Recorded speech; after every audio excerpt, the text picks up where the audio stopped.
We're gonna play the theme music, y'all.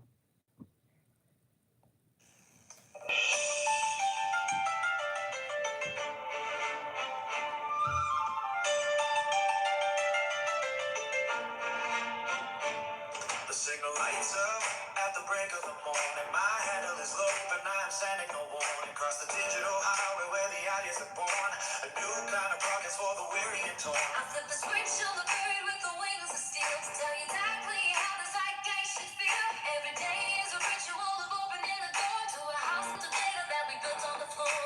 The laughter is sharp and the wit is a blade, cutting through silence where the fortunes are made. The ledger is breathing and the canvas is bright. We are the pulse in the center of the night. Step into the space where the truth is loud. I pull on the light straight out of the cloud. From the storm cell, the bus to the cross in the chain. I am the voice running deep for your brain. It is hard and it is golden, it is happening now. Take a seat at the table now. We'll show you how. Low in name and the frequency is high. Join me when the old world comes to die.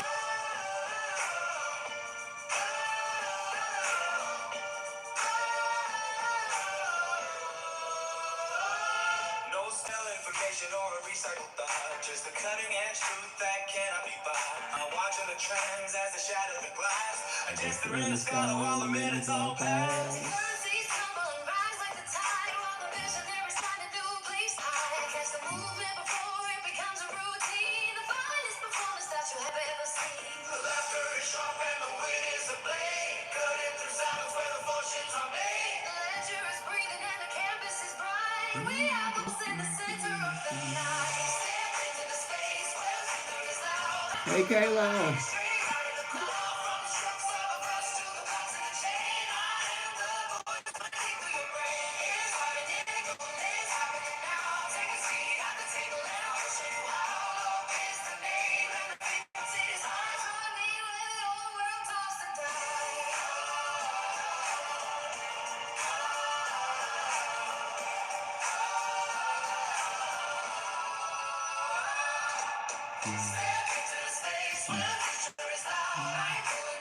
Straight out of the cloud, from the strokes of a brush to the box in the chain. I am the voice running through your brain. It is hard and difficult, it's happening now. Take a seat at the table and I'll show you how. Love is the name and the frequency is high. Join me when the old world toss and die.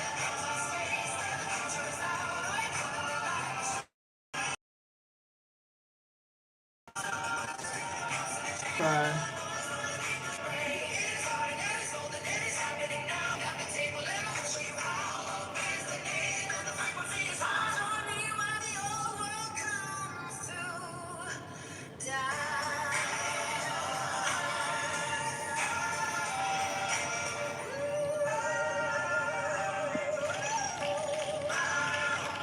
Hello, hello, hello. This is Thursday, July 9th, 2026. I am Lope, standing for loving only people every day.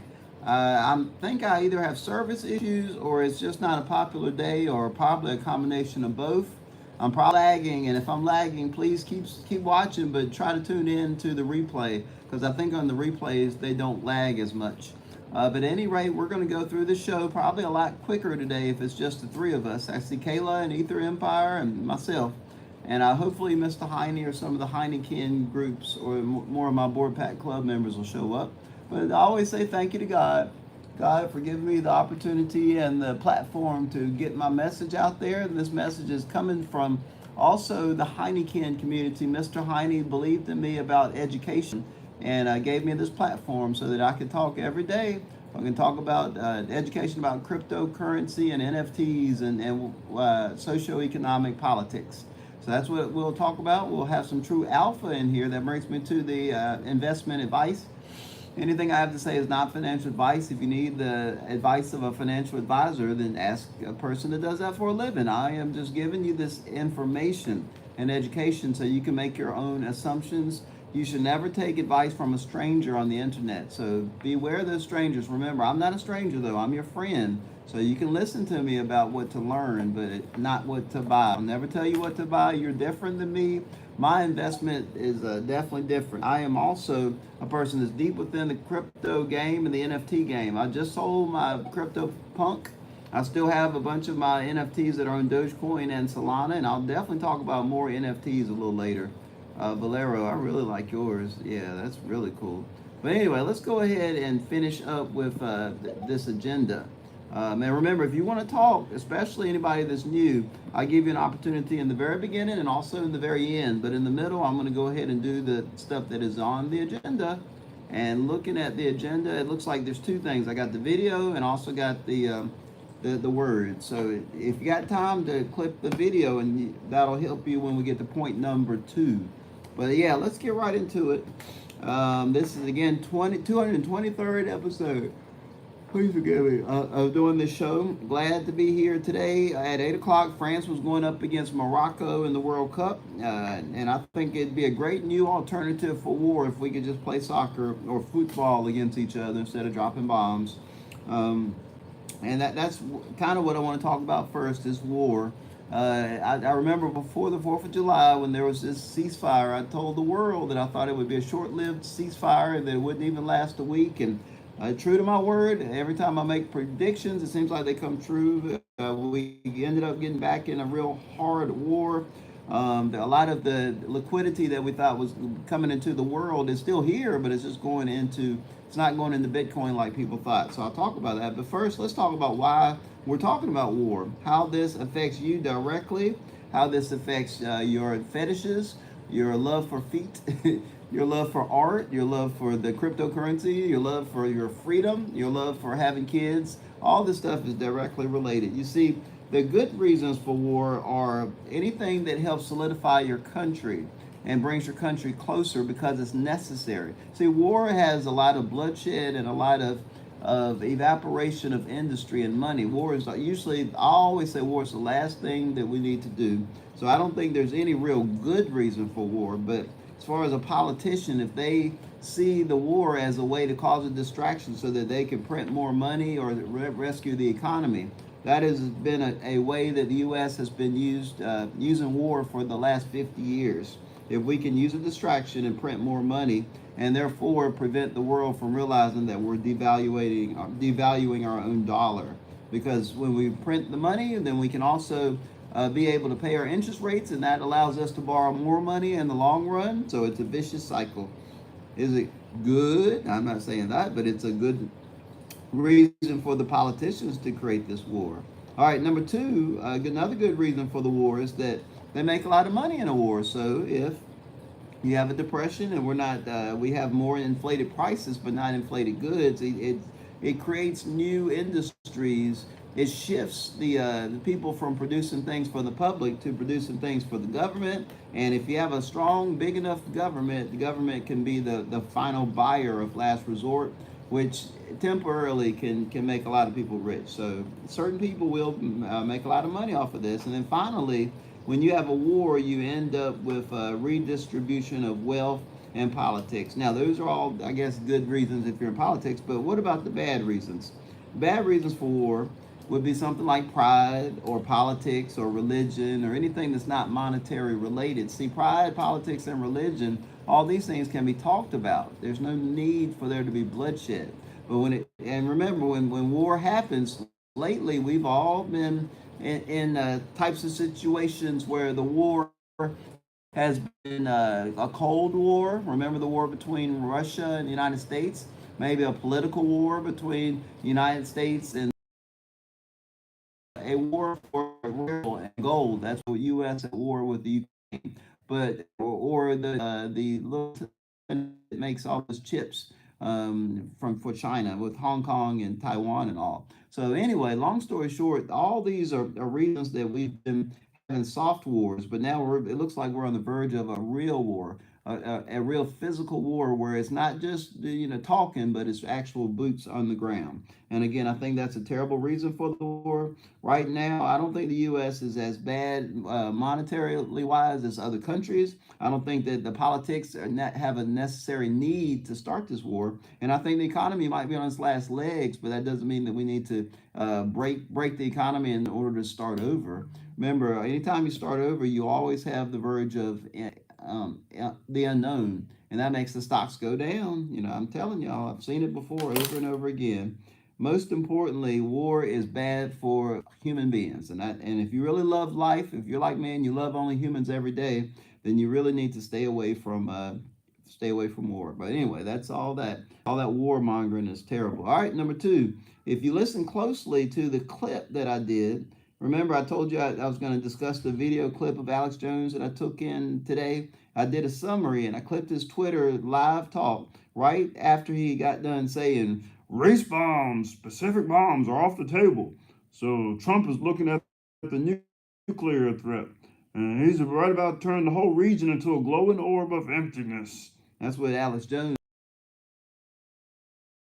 I clipped the rest of it and I made a little commentary, but then I realized I shouldn't give away the milk with the cow, as we say. I shouldn't give you too much of my goodies. So what I did is I wrote it down so that I could tell you now. See, Alex Jones is giving you a good setup as to why we're not, reasons why we should not treat Iran like we did Vietnam. If you'll remember correctly, Vietnam was the war that America did not win. We didn't do a regime change. We had a lot of American soldiers that put boots on the ground that died. And when they came back, I remember I was living, they called them baby killers. They spat in their face in the 70s. And a lot of the public resorted. I think that's when the cocaine happened, because we had a lot of winners and a lot of losers, and it wasn't necessarily predictable. Like if you were buying gold and oil, you wouldn't have thought that you were a millionaire back then. And then if you had real industry, you wouldn't have thought that you would have been that poor. But like I say, the market definitely shows us these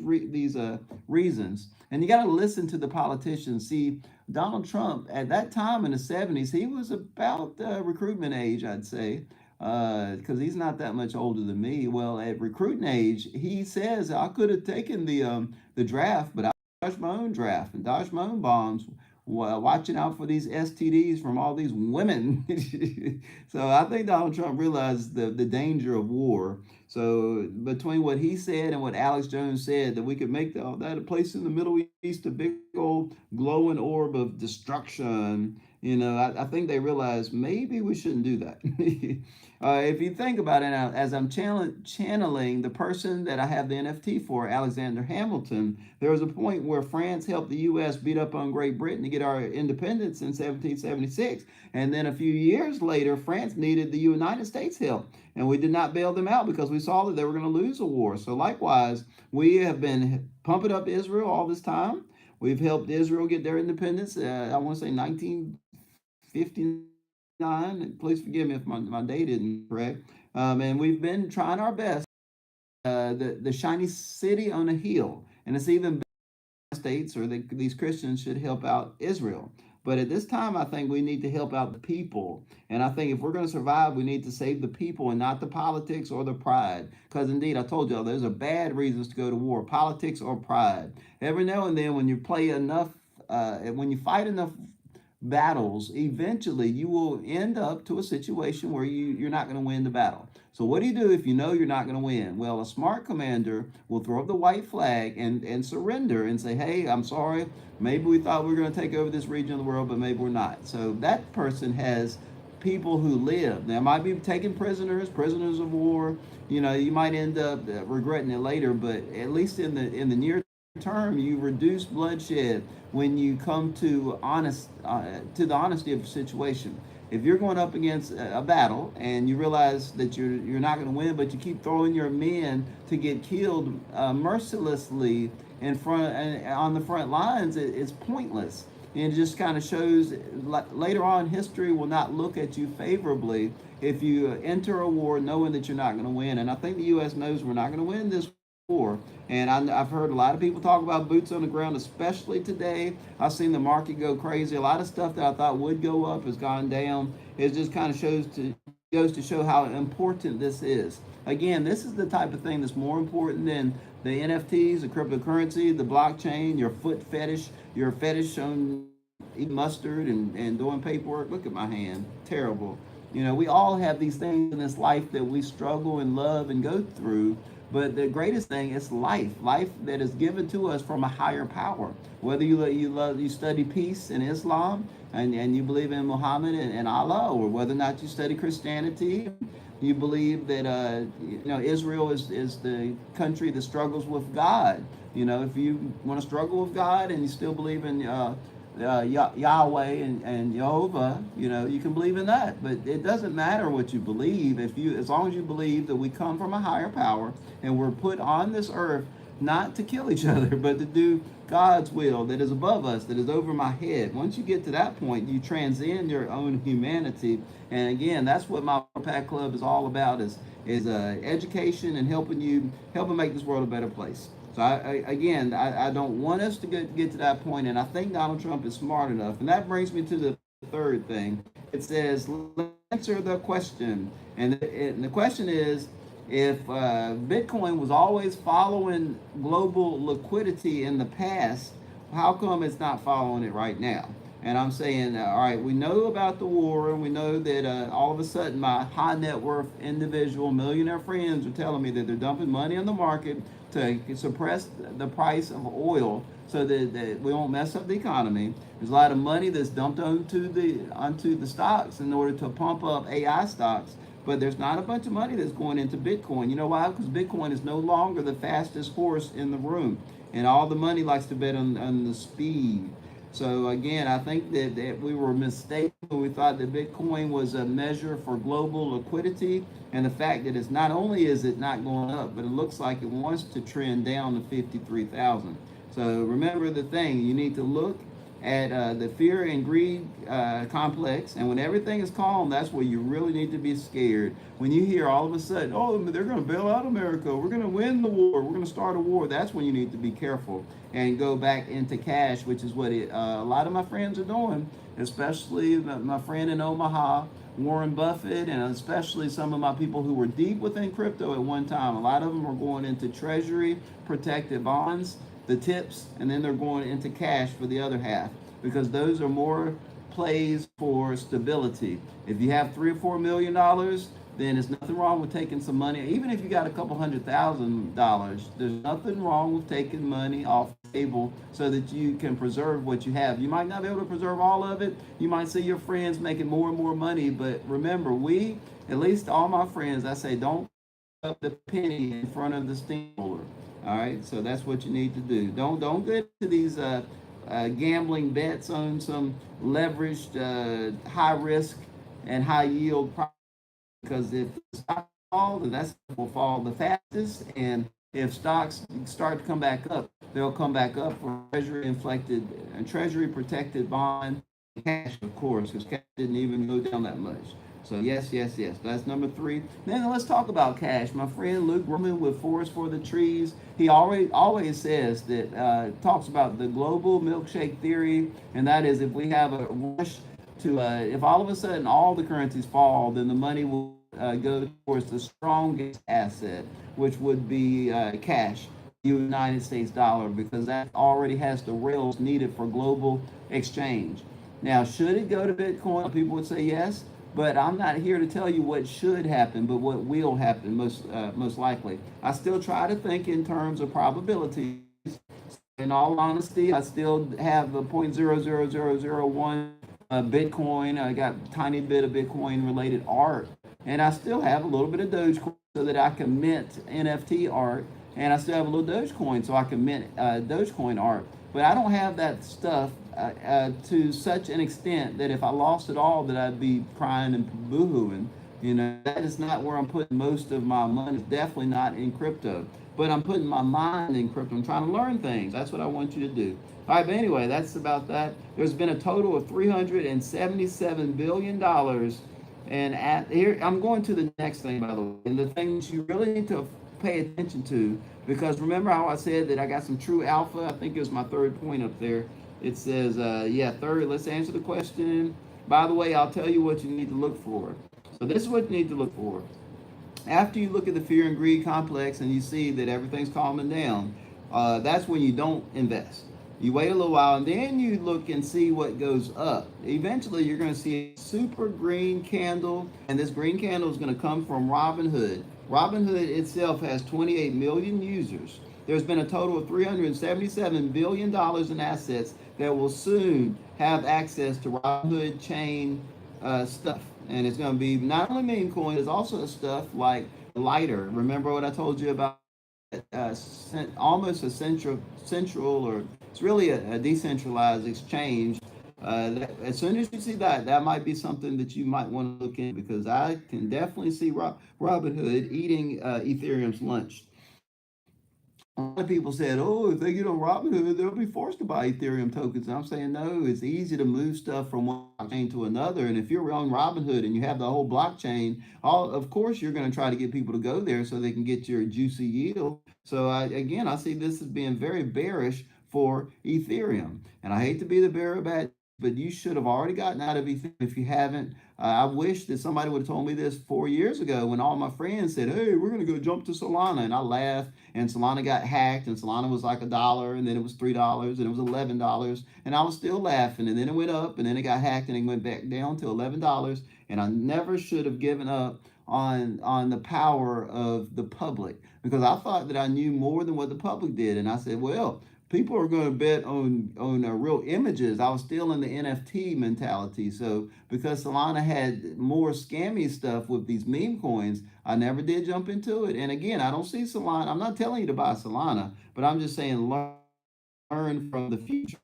Everything is going to be in the future is going to show remnants of the past. I think the saying is, the past does the future doesn't always follow the path, but they do rhyme. So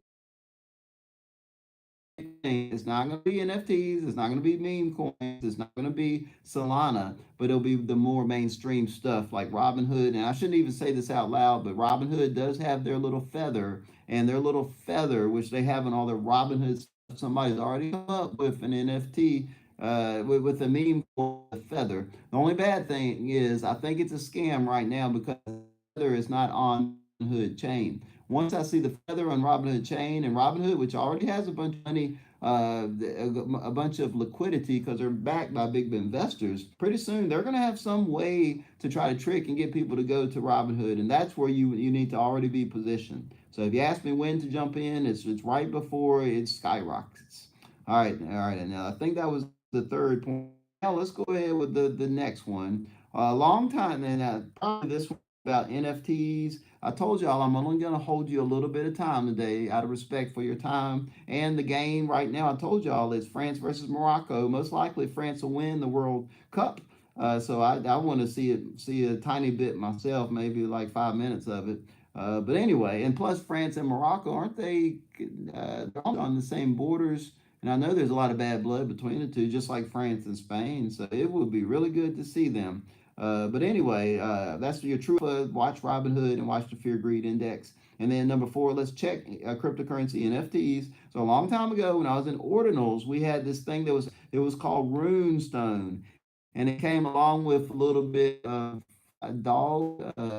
Ordinals. It was a type of user-generated coin that was made on the Bitcoin ledger on Ordinals, and user-generated art. Some of the first artwork was put on Bitcoin. And that Runestone, I think I still have 3 of them. I could have sold them for a couple to $10,000, but like a big dummy, I'm a sucker for art. Still got mine. Well, anyway, on Dogecoin, we got something that is a Runestone, and that thing was one of the top sellers on Doggy.Market.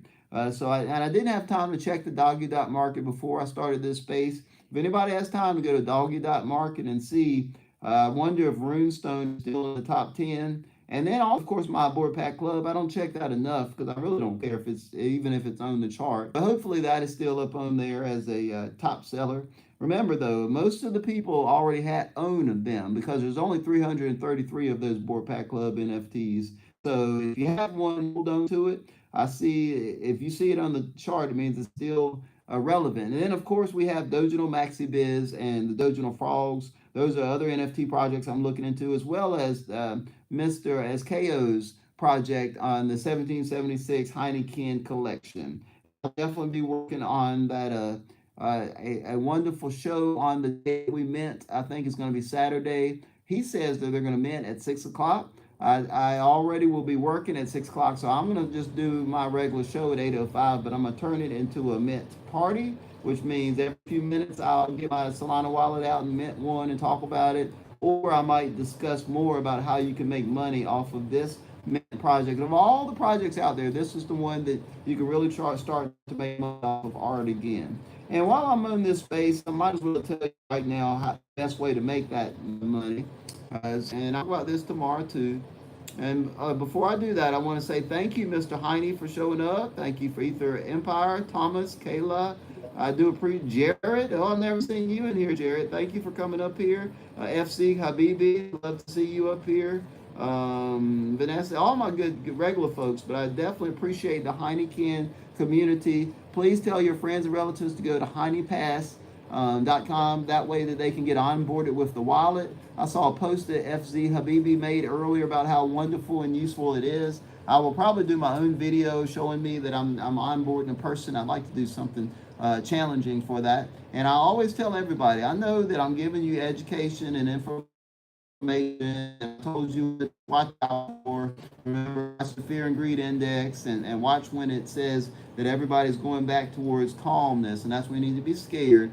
I already told you that if you want to invest and put some money in a project, look at Robinhood. When all of a sudden you see Robinhood about to peak, that's when that's the term that the market's probably reaching its high. You need to hurry up and sell whatever you have and go back into safe, which is the U.S. dollar.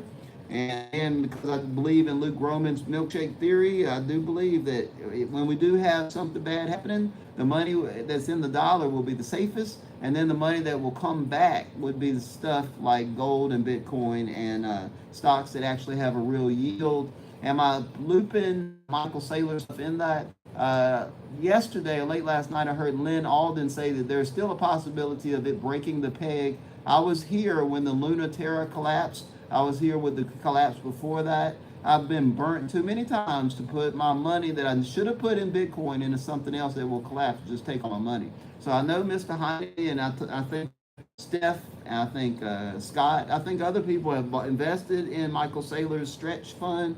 And again, if I weren't so conservative and old, I would definitely tell you to look into that. Seriously though, I'm looking into Treasury tips, Treasury inflation protected funds in case there is a bad. But anyway, let me go on with this very final thought, and then I will go ahead and branch out. So let's say that your name is George Washington or Mr. Heine, and you want to make money off of AO's off of the project on Saturday at 6 o'clock, where we're minting the 1776 collection. This is my strategy for how you can make money. And you can write it down or tell somebody, I don't care about this. This is something that somebody a long time ago, and I wish I would have. I think anytime you learn something that can help somebody else, you really are, you have a responsibility to the world. We say each one teach one, and it's good karma as well, and it's good to grow us all together. It's not a zero-sum game. If all of a sudden Mr. Heine, his, let's say Heineken coin goes up a billion% because he's part of let's pretend that the coin is incorporated in Virginia, and Virginia all of a sudden says, hey, that's going to be a stable coin because we want to give out free currency. All of a sudden, Virginia backs the Heineken coin to, like, even if it's just 50 cents, that dude's going to be a billionaire, but again, or a millionaire, he'll have a lot of Heine, a lot of money. So, that is a good way for you to make money. Probably the number one way to make money in crypto is to get in early before people realize something is a good idea. All right, I myself own the 2.5 million Heine because I tried to invest in it a long time ago. And I swear I had my first million back when I was paying at least 10. I probably was paying 100 times the cost of it now. So this is a good time. But anyway, first things first, number one, get yourself 2.5 million Heine, if you can. Number two, get on the white list for the mint. All right, remember the mint is at 6 o'clock on Saturday.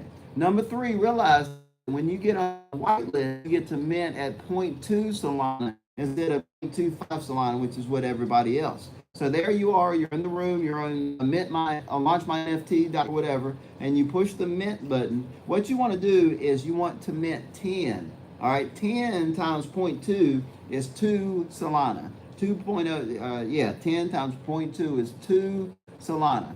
All right, each Solana, let's pretend that Solana is $200, or let's say that each Solana is 100. So 100 plus 100, $200 is what you just put into this experiment. All right, let's say that out of those 10 minted NFTs on the 1776 Heineken collection, let's say that one of them is an exclusive. Let's say that one of them is the one that lose. Let's say it's the Alexander Hamilton, the one that I'm using right now. All right. Now let's say that during the mint party, you hear Lope saying, "Hey, I really want that Alexander Hamilton. Oh, I wish somebody would get it for me. I'd pay a whole salon if somebody would get it for me." You pay attention, my friends. Pay attention to Lope. And then you say, "Hey, Lope," you might have to direct message Lope, and you say, "Hey, I got the Alexander Hamilton. Give me 1.1 Solana, and I'll give you the Alexander Hamilton." And Lope might say, "Well, that's a lot of money. All I got is one Solana." And then you say, "Sold." So then you sell on the back end. You sell that Alexander Hamilton to Mr. Heine for one Solana. All right.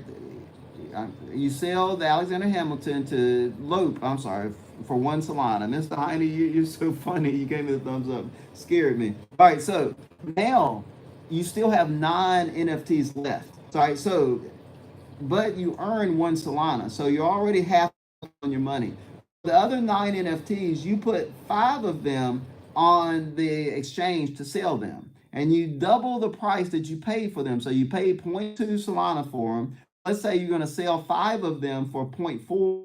All right, 5 times 0.4 equals 2 Solana. So you just earned 2 Solana for the ones that you didn't sell, plus 1 Solana for the one that you sold Lope. So now you have 3 Solana. Plus, on top of that, you still have 4 leftover Solana, because remember, you minted 10, and 5 you sold, plus 5 on the back market, plus the 1. So 6 minus 10 minus 6 is 4. You still have 4 of these. So these other 4 of these 1776 Heineken collection, they might be nobodies. You might say, "Oh, they're floor ones." It doesn't matter. You can still probably most likely stake them onto the Heine on our webpage. I think it's Heine.com or Heine Online. I know if you go to Heine Pass, you can still. And when you're staking these other 4 NFTs, you're going to be earning more Heine, which you can convert to Solana. So in one transaction, for you being smart enough, brave enough to mint, you spent 2 Solana getting 10 NFTs, and then you made 3 Solana plus some extra NFTs. 2 minus 3 equals 1, so you earn 1 Solana. Now let's pretend that the Solana is $100, so you just earned $100, plus you still have 4 of these NFTs that you can use as your own PFP or stake, so that you can make even more Solana on the back end. All right, and again, this is something that somebody else had to walk me through this a long time ago, back when I was buying virtual land and virtual worlds, and every time that they would drop something, I'd be one of the first ones to get up there. And like I say, somebody showed me, hey, they said, "Hey, you need to get in before all this stuff launches if it's a coin." So that's why I'm telling y'all, you hurry up and get into buying you some of the Heineken coin now before it gets mainstream. And then the second way is, if you don't have the money to buy the Heineken coin now before it's mainstream, you can do the strategy of getting on the whitelist or buying the stuff for cheap and then selling the best ones, and then staking the ones that you don't want to sell. All right. So anyway, I hope I explained it as well as I could. I'll probably talk about this again tomorrow. Today's just Thursday, July the 9th, 2026. Again, I thank you all for coming out here. Let me think. The Liberty Bell was not rung on Independence Day. It was rung later. The Constitution wasn't signed on Independence Day. It was ratified. It was put into it was supposed to be on the line, but the Constitution was signed until much later. So this is July 9th. I think more and more patriotic and good things are occurring as we get deeper into this summer. And I think that we might all, I get a feeling from God sometimes when my hands start glowing, that it might be a point now where each one of us needs to keep this knowledge. And it might be life or death for us to tell our friends and family and relatives in our community about how to get into crypto. So again, I tell you, when I get a message from God that, hey, maybe you're on the right path, it means I need to spread this. So each one teach one. If you've learned something today, then try to teach somebody else. This is about the end of my talk. I appreciate you all coming out here. I look forward to minting those NFTs on Saturday at 6 Again, KO and Mr. Heine and everybody else in the Heineken, I won't be doing a 6 o'clock show, a 6 o'clock watch party. I will attend somebody else's. I will do my watch party at 8:05 at the regular time of my show. Not give me a chance to to look at the back market and see if anybody has minted an Alexander Hamilton. And just like I kind of tinily promised, if anybody does get an Alexander Hamilton, if you want to pass the word, then Lope will probably pay 1.1 Solana, but I'll negotiate down to 1 Solana to purchase one of these Alexander Hamiltons if somebody mints one. But then again, I don't. I realize if somebody else goes out there and mints it and earns it fair and square, and if they want it more than me, if they are willing to let go of if they're not willing to let go of one NFT for 1 Solana, then again, it's just a testimony to how good the NFTs are. So even though I'm saying I want somebody to sell for 1 Solana, I'd be even happier if the base price of those NFTs goes up to either 2 or 3 Solana. You never know. You really never know in this old crypto game. Anyway, I do appreciate y'all coming out here. It's been one of the greatest talks. I think that France win the World Cup. France is winning against Morocco, or they're playing against Morocco right now. They're playing at 8 o'clock in Boston, Massachusetts. I used to live in Boston, Massachusetts. That's where I got my doctorate degree in physical therapy at MGH IHP, Massachusetts General Hospital Institute of Health Professions. And that's where I went to the Harvard's teaching hospital, and I was working with cadavers. And I definitely love that point in my life about Boston. I never did go up into the place in Charleston, that monument, but I do remember walking the Freedom Trail and walking through where Paul Revere made his ride. And I did walking in Boston. That was when I was really young and into breakdancing, and I thought the walking would strengthen my legs for those flips.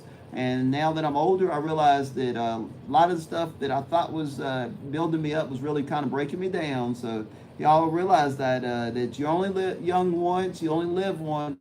Pay attention to your mom, your dad, your wife, your girlfriend, your kids. Touch grass every day.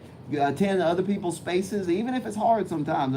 Even if you just got to get in there and listen. Attend other people's spaces. Let's love and only people every day. Let's love everybody.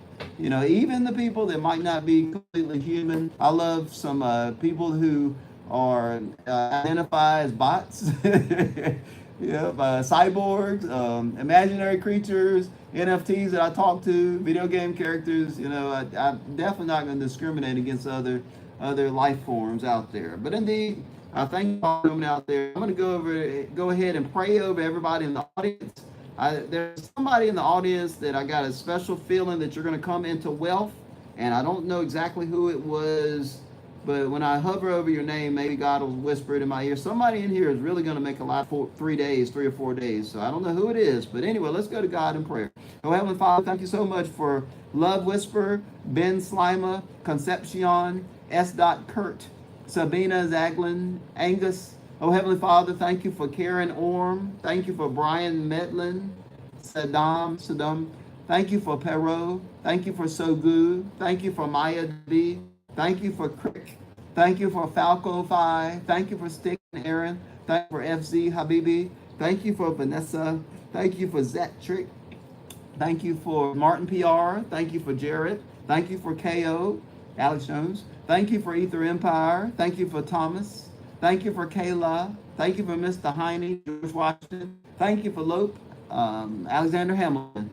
Thank you for everybody out there under the sound of my weak voice. May God bless you all. May God wrap his everlasting loving arms of protection around you all. May God strengthen your minds and your resolve that you will be brave enough to take that step into the unknown, to protect your friends and family, and be brave enough to ask them to learn about the Heine Pass. We all need to be brave in this life. And then finally, oh Heavenly Father, please give us love in our heart for our fellow human beings and non-humans too, and then love in our heart for you, oh Heavenly Father, so that we can live our lives not to our own will, which is selfish and self-destructive and nihilistic, but let's live for the will of the higher power above us, whether we want to call you Yahweh or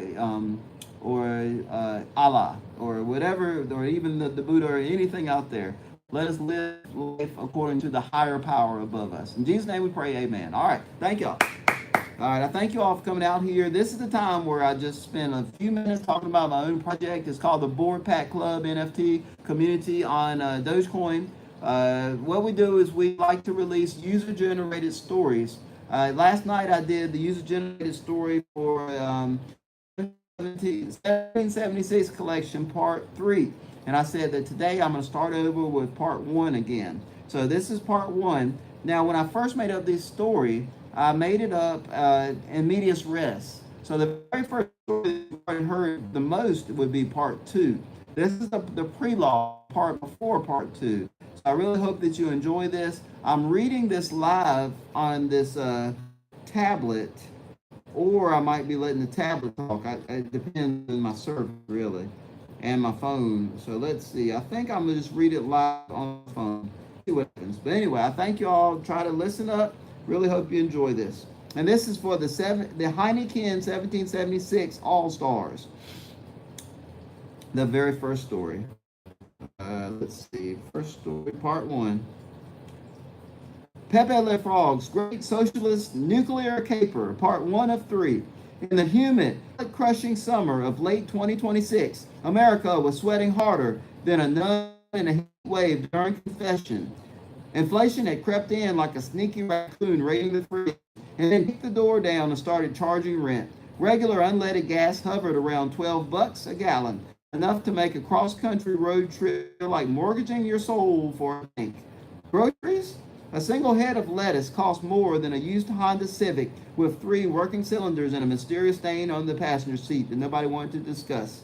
Eggs were basically luxury items traded on the black market alongside vintage Beanie Babies and unopened packs of Pokemon cards from 1999.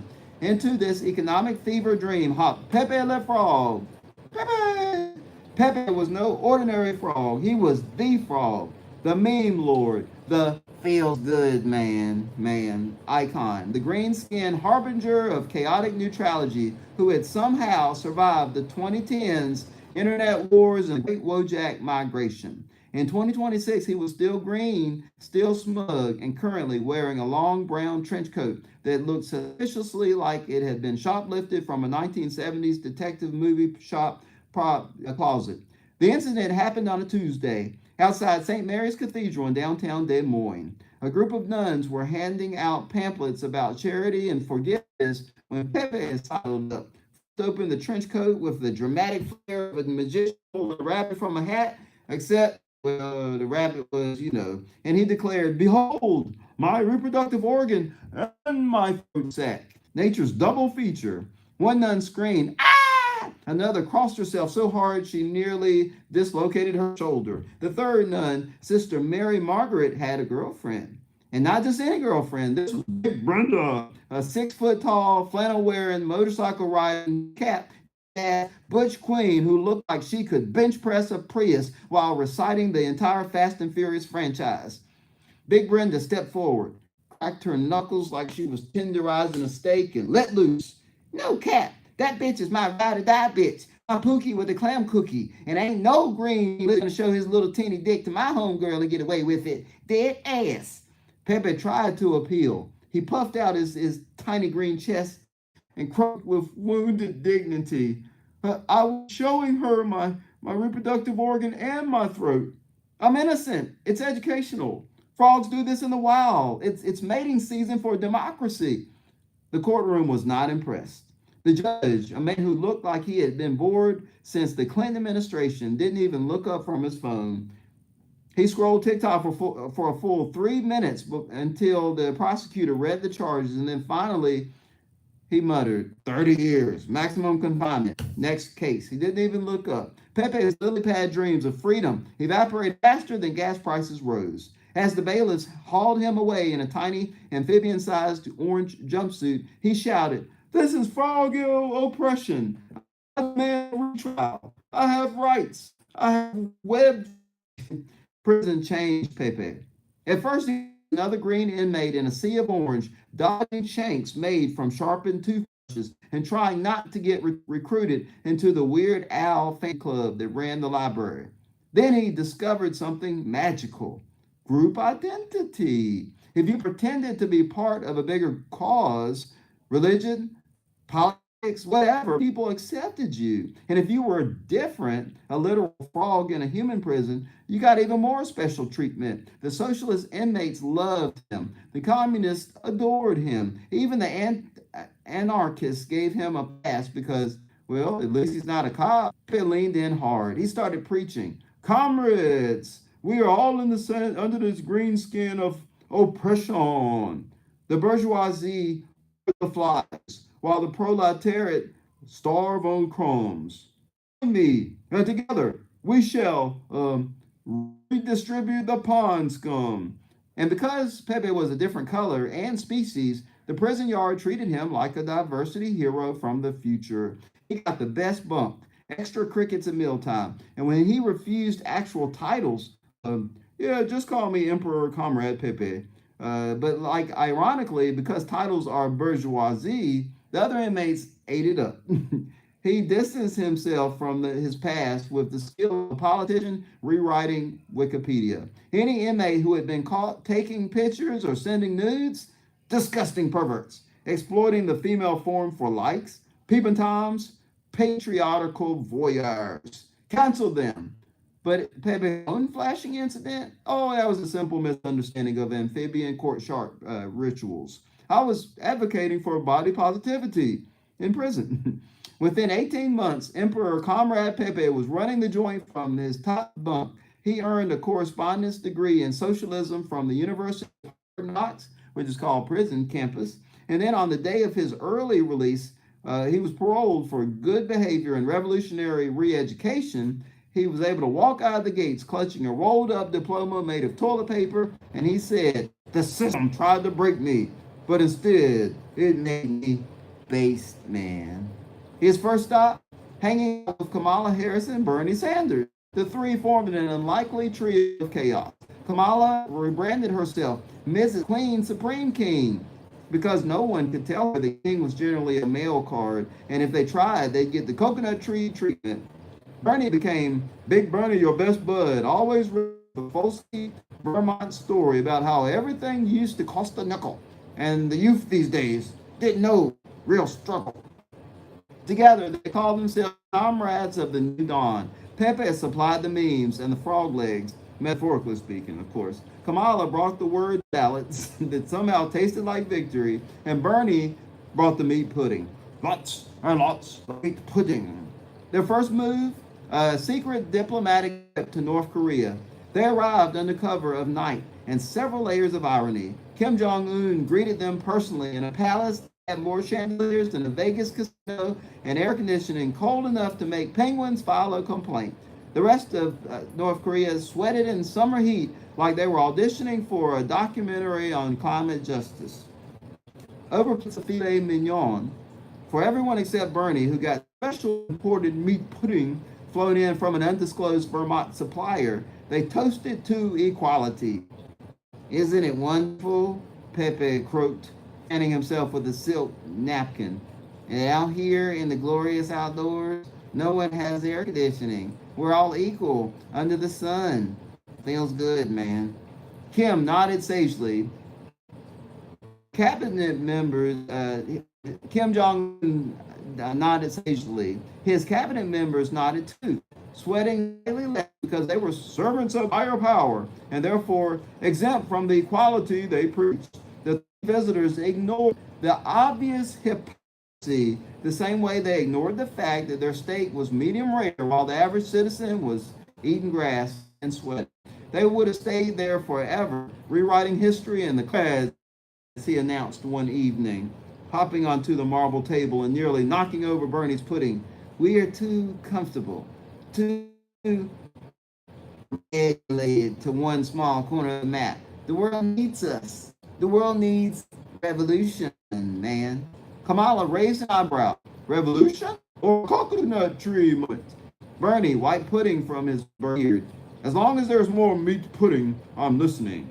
Pepe's plan was elegant in its frog-brained absurdity. Step 1, steal a nuclear bomb from America. Step 2, smuggle it into the imaginary world, Pepe's term for a secret underground lair that they build and then charge the bomb with uranium. Step 3, bring it back to the real world. Step 4, detonate the bomb, destroy everything, and rebuild society in their own glorious, equal, air-conditioned image. Kim Jong Un clapped. Kamala gave a speech about joyful reconstruction. Bernie asked if the post-apocalyptic world would still have meat pudding. They were ready to proceed when Bernie's stomach betrayed. I need more meat pudding, he declared. The good stuff. The imported kind. We're out. The guards were dispatched into the sweltering North Korean streets to confiscate any available meat pudding. They are returned with a single precious cup taken from a small child, the great-great-grandchild of Dennis Rodman, who happened to be visiting family. Dennis Rodman's family was not happy. Messages flew across the Pacific. Dennis Rodman, currently in the middle of filming an extremely artistic adult video involving glow-in-the-dark body paint and interpretive dance, didn't have time to fly over and personally deliver the pudding. Instead, he called the President of the United States directly. Mr. President, Dennis said, still slightly out of breath from choreography. North Korea took my great-grandkid's pudding. Increased surveillance. Something issues going on over there.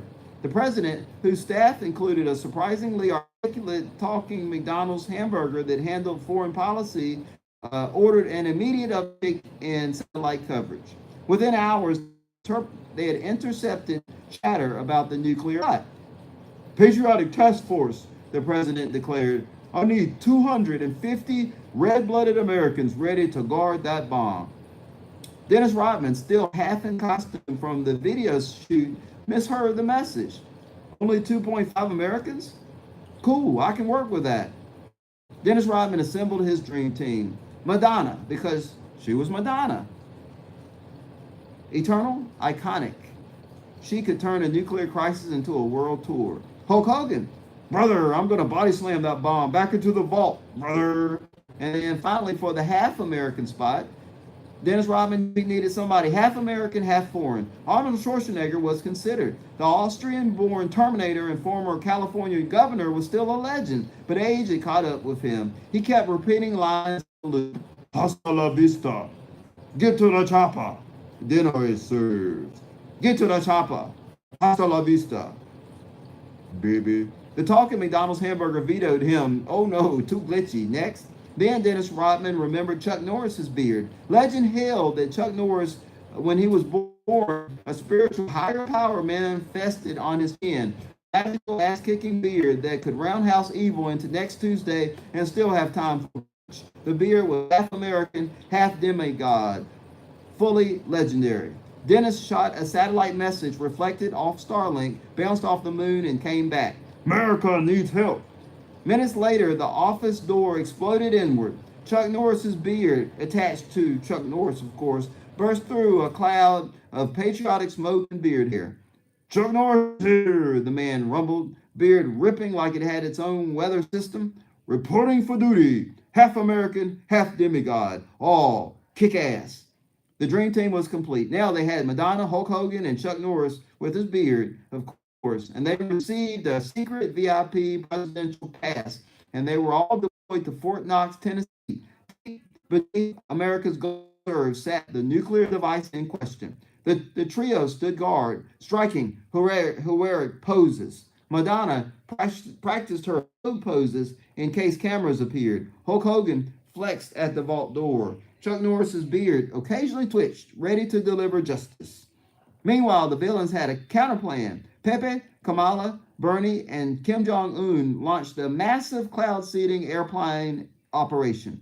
This, combined with a particularly spicy El Nino, birthed a Category 8 superstorm that made previous hurricanes look like polite drizzle. Tornadoes did cha-cha. Rain fell in sideways. Lightning played dubstep. The heroes couldn't ignore it. People needed saving. Women, children, confused golden retrievers were all in peril. We gotta help these folks, brother, Hulk Hogan bellowed. Madonna struck a pose. Express yourself by rescuing everybody. Chuck Norris's beard nodded solemnly. Justice waits for the storm. They left Fort Knox to perform individual heroic rescues across the Midwest. Each later claimed they single-handedly saved entire neighborhoods. Madonna crowd-surfed refugees to safety while singing "Like a Prayer" for the very first time. Hulk Hogan body slammed the rogue semi-truck into a flood barrier. Chuck Norris's beard roundhouse kicked Twister so hard it apologized and then dissipated. The three returned triumphant and slightly damp. The vault was empty. In its place sat a neatly written note in green crayon. "We're just borrowing the bomb. We will return it soon. You can go home, American heroes. Comrade Pepe and friends."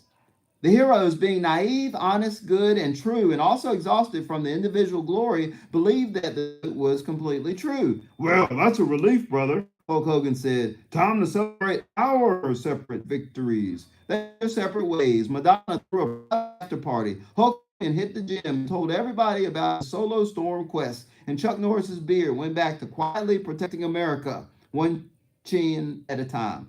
This would have been the end if it were not for a world changing broadcast. From a secret location, heavily air conditioned, Pepe the Frog, Kim Jong un, Kamala Harris as Mrs. Queen King, and Bernie, your best bud, appeared on every screen, every phone, every smart fridge in America. The message was short, two words delivered in triumphant frog smugness and nuclear level confidence: "We lied."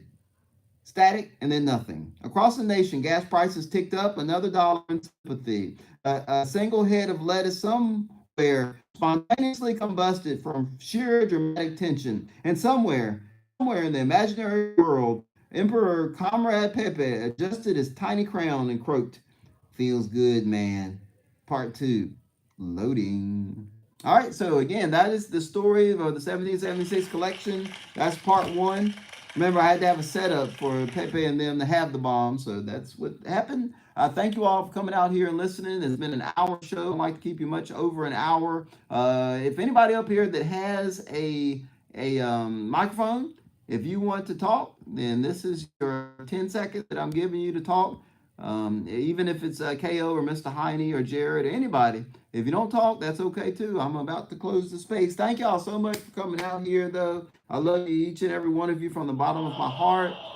I release more gaming things. Whenever I'm gaming and I'm online, I'm trying to resolve to put the proof on Twitter. I'm using Twitter almost like the blockchain. This is proof. So when you see me game, I'm actually a real person, and I have a real art community called the Board Pack Club. There's 333 of us, and we actually do real late night gaming, and we actually meet in real life at the casino or on the cruise ships, and we actually do stories like the one I just said.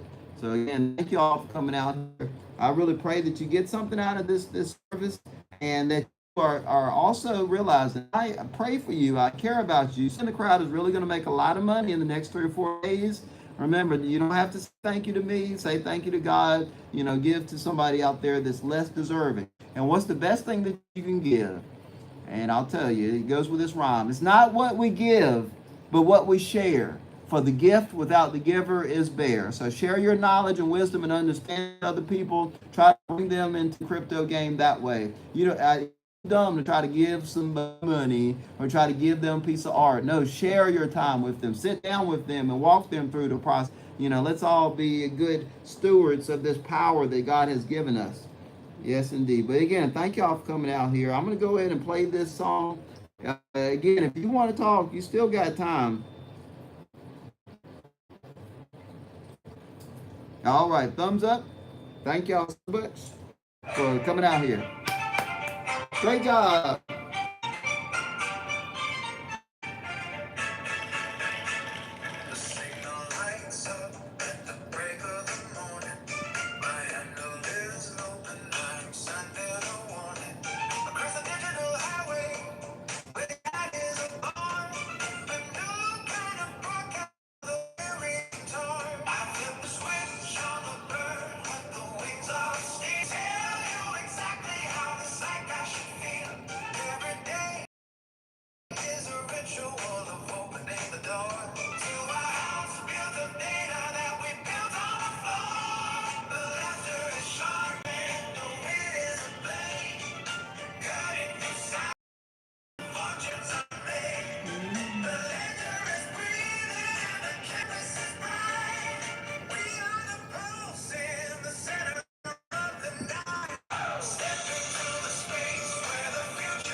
I will show you how. Lope is the name. Thank y'all so much. That's the shorter version. I love you all from the bottom of my heart. I really am at work and this phone's at like 1%, so I don't want the phone to die on you. Thank y'all. Try to direct message me. I really am serious. If you get the Alexander Hamilton, I'll pay one soul for it. Maybe even 1.1, but not a penny more. All right. Thank y'all. Peace. Peace.